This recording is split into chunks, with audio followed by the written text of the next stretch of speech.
The C-SPAN networks bring you long-form public affairs programming from the nation's capital and are a public service of your television provider. C-SPAN, created by cable. Now I would like to welcome Attorney General Pruitt to the Senate Environment and Public Works Committee.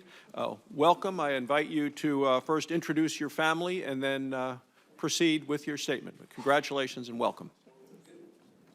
Good morning, Chairman Barrasso, Ranking Member Carper, members of the committee. It is an honor and a privilege to be before you today to be considered for the position of EPA Administrator. I first want to say thank you to Senators Inhofe and Langford for their opening comments. Senator Inhofe has been a mentor and a friend to me many, many years, and he's spent a lot of time with me through this process, introducing me to many of you, and I really appreciate his guidance and his help. Senator Langford was a friend well before he entered Congress, and he's already serving Oklahoma and this country with great distinction. Mr. Chairman, you indicated to introduce my family. I am blessed today to have my family in attendance with me. My wife, Marlene, of 27 years, is in attendance, along with my children, McKenna and Cade. There's a little change going on in their life as well. McKenna is actually graduating from Oklahoma University this spring and heading to Senator Whitehouse's alma mater of the University of Virginia Law School.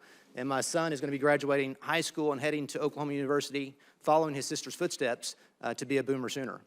So there's lots of change going on in their lives, lots of change going on in my family's life, and lots of change going on in the country. And I think the people of this country are really hungry for some change. And with change comes an opportunity for growth, an opportunity to assess how we can reprioritize as a nation. And when I ponder leading the EPA, I get excited about the great work to be done in behalf of our nation in protecting the stewards and being a good steward of the natural resources we have as a nation. What could be more important than protecting our nation's waters, improving our air, and managing the land that we've been blessed with as a nation, all the while protecting the health and welfare of our people? So if confirmed, I would lead the EPA with the following principles in mind. First, we must reject as a nation the false paradigm that if you're pro-energy, you're anti-environment, and if you're pro-environment, you're anti-energy. I utterly reject that narrative. In this nation, we can grow our economy, harvest the resources God has blessed us with, while also being good stewards of the air, land, and water by which we've been favored. It is not an either-or proposition. Next, we should celebrate the great progress that we've made as a nation since the inception of the EPA and the laws that have been passed by this body, but recognize that we have much work to do. Third, rule of law matters. Process matters. It inspires confidence in those that are regulated. The law is static, not transient. Regulators are supposed to make things regular, to fairly and equitably enforce the rules and not pick winners and losers. A regulator should not be for or against any sector of our economy. Instead, a regulator ought to follow the law in setting up the rules so that those who are regulated can plan, allocate resources to meet the standards versus operating in a state of uncertainty and duress. Fourth, federalism matters. It matters because Congress says so. And because we need to achieve good outcomes as a nation for air and water quality, we need the partnership of the states to achieve that.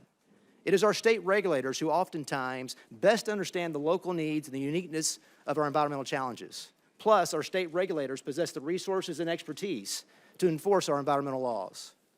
Fifth, public participation is key. We need to hear all voices as we make decisions in behalf of our country with respect to environmental laws. Two final things personally.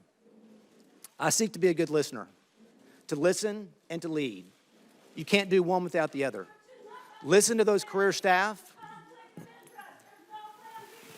Listen to those career staff at the EPA, as I've done as Attorney General of Oklahoma, and listen to you here in Congress with respect to the needs of your respective states, and listen to the voice of all Americans as we seek to carry out our duties under the law.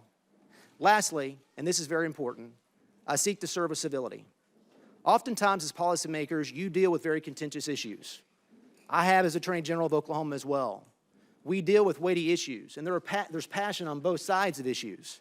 But we should not succumb to personalizing matters. We should encourage open and civil discourse. One such issue where civil discourse is absent involves climate change.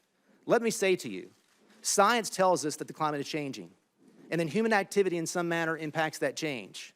The ability to measure with precision the degree and extent of that impact and what to do about it are subject to continuing debate and dialogue, and well, it should be.